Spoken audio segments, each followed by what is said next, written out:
Hey there, Matt Soth here, talking to Brian Brushwood of Scam School and Magic Social Media Empire fame. And I want to start today, Brian, talk to you about your initial podcast, which was Scam School, which you can get on iTunes, you have a website, all that other stuff.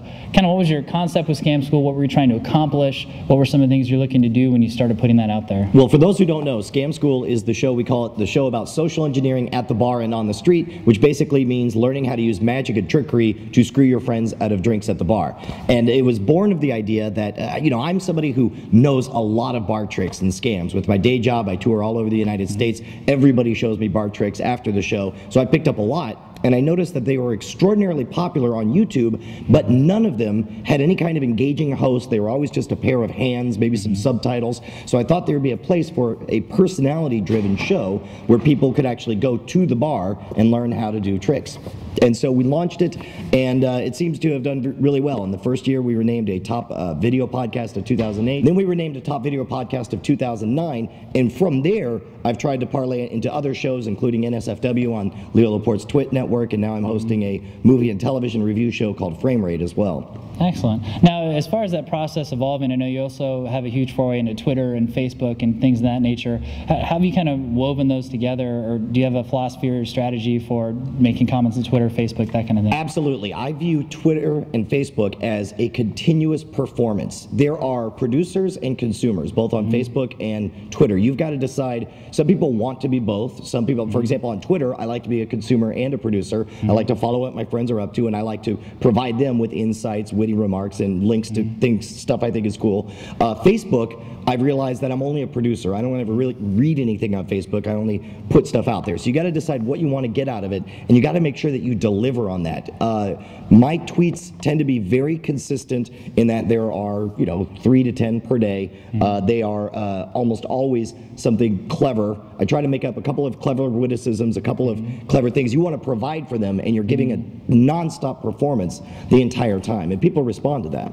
So say, for example, you put something out on Twitter, do you often get replies? Do you get a lot of replies? How do you handle that? Yeah, as a matter of fact, at some point, I started playing Twitter like a video game. It was the weirdest thing. It was like, I'd get all excited, I'd have something that I wanted to say, and you'll notice that comedians do this a lot. They'll figure out just the right way to phrase a joke in less than 140 characters, because, and keep in mind also, you want to leave room for the retweet in there as well. So even if you're going to make a funny comment, it can't just be 140 characters, because you want to, if you want to get more followers, you've got to have it short enough that somebody can do RT, your name, plus all that. So I know that I have to have it with 11 characters left for somebody to be able to hit retweet and Ashwood says whatever it is I just said.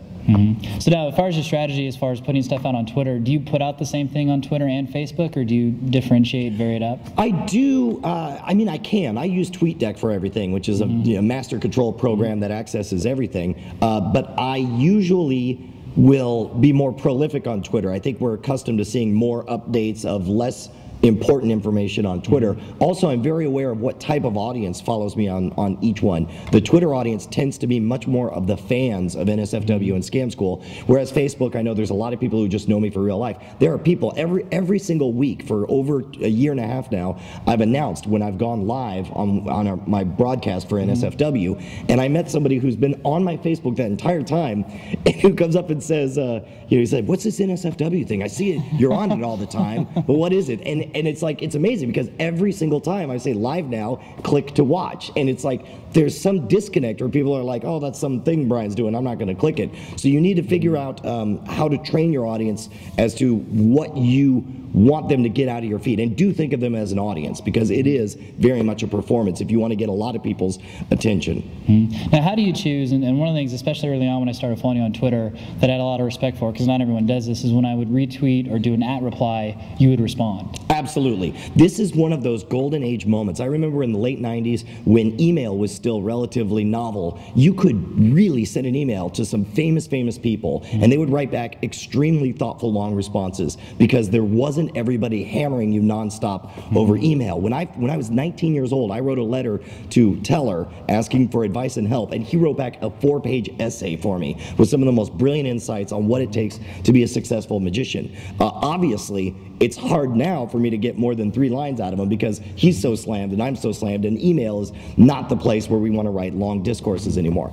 But for this moment, especially with celebrities, especially with anyone who you respect, people are reading their @replies and they'll be sure to fire them back, because my goal is to respond to everyone as long as I can until I just can't anymore. And email is getting to that point now where I'm getting over 200 to 300 emails a day, and they're almost all personal correspondence.